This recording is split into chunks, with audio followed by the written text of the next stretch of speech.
So Garo Vanishing Line episode 13 has arrived, and the series took a couple of week break there. I believe the first week would probably just be like traditional anime taking the holidays off, but I assume the second week was probably just to get ahead in terms of production. Since MAPPA has been doing so many series, I wouldn't be surprised if they were behind production schedule for this series, but nonetheless, we're back with that Garo greatness, and this was a fantastic episode. Seriously, like, the way the episode is for around the first half of it, I actually thought this was just going to be one of the comfy and fun episodes, not necessarily trying to push the plot forward, which we've had episodes like this in this anime so far, and that's perfectly fine. It's fine to have those fun episodes, but the second half actually shifts it into a more plot-focused direction, answering some questions about El Dorado and the king and things like that, and also this little creature that Gina has been carrying around with her. And it was just a nice, comfy, fun, but also kind of important episode overall, which is something that I think is excellent to kick the series back off in its second core. Now, one thing I want to quickly bring up is that new opening song. I'm going to avoid the ending. The ending songs usually don't do anything for me,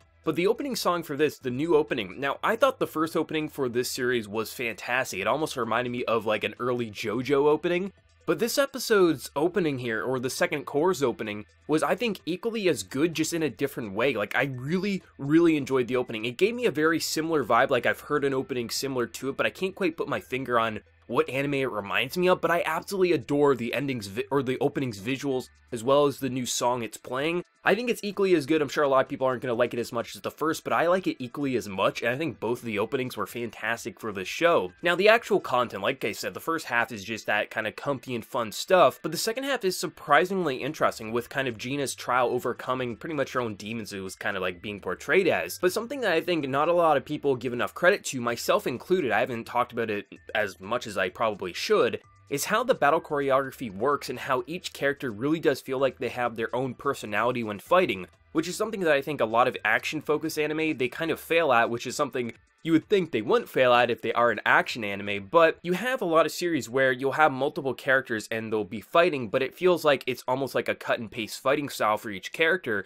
But when you look at Sword, Gina, and Luke, it really does feel like completely separate fighting styles and techniques. Like, Sword is the more typical sword swinging, action-oriented kind of fighter, which you would typically see, but I feel like Gina and Luke are quite different. Luke's kind of like more assassin, kind of sniper rifle techniques, and then you have Gina like the archery and the kind of like magi skills. Like, it really does add a lot of personality, and I feel like that's why a lot of action anime fails, because you don't have that personality and that connection to make you think that there's actually thought put into this. Like, movies like Sword of the Stranger, they're so amazing because the sword fights are so different and unique, and you can tell what's going on in the characters' heads. And I feel that to some degree with this series, like not every fight, but there's enough that really makes me feel like watching Gina fight, it didn't feel like it was a cut and paste, like I was actually very invested, because I felt a lot of emotion and personality behind her movements, not just with her facial expressions, but just how she was fighting overall. And I think just overall, like, when I saw her give, Gina give Sophie the kind of like stone of protection, it did give me a worrisome feeling like, is Gina gonna die at the end of the series because she doesn't have the stone? She gave it to Sophie? I hope not, because Gina is my favorite character in the show, but it did give me that worrisome feeling that I hope doesn't come true. But what's interesting is learning a bit more about Sophie and how she's not necessarily just this girl looking for her brother. Supposedly, she's going to be the key to probably saving or destroying the world as we know it, which I feel like at this point, it's guaranteed her brother is a whore, right? Like, I feel like it's impossible for her brother not to be a whore in some way, shape, or form.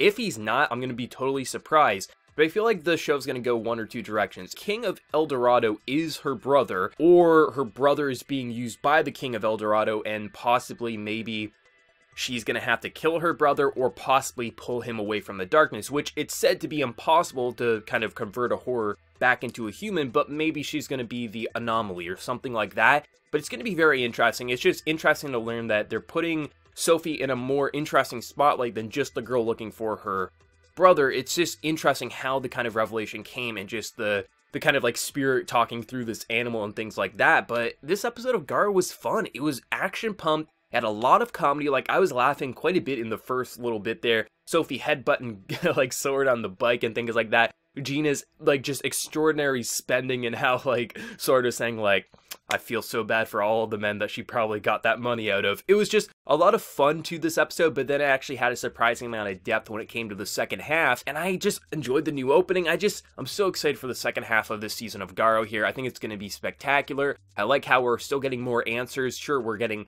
more questions, but we're still getting more answers as the series is going on. It doesn't feel like this needed to be a one core. Definitely feels like it's using the two core to its full potential. And I think this season is going to be absolutely spectacular. But let me know your thoughts on this episode down in the comment section below. What did you think of the new opening, and how do you enjoy the episode overall? Let me know your thoughts, and before you leave, smack that like button, share your support. If you're new to the channel, be sure to subscribe. So until next time, everyone, please take care and have a good one.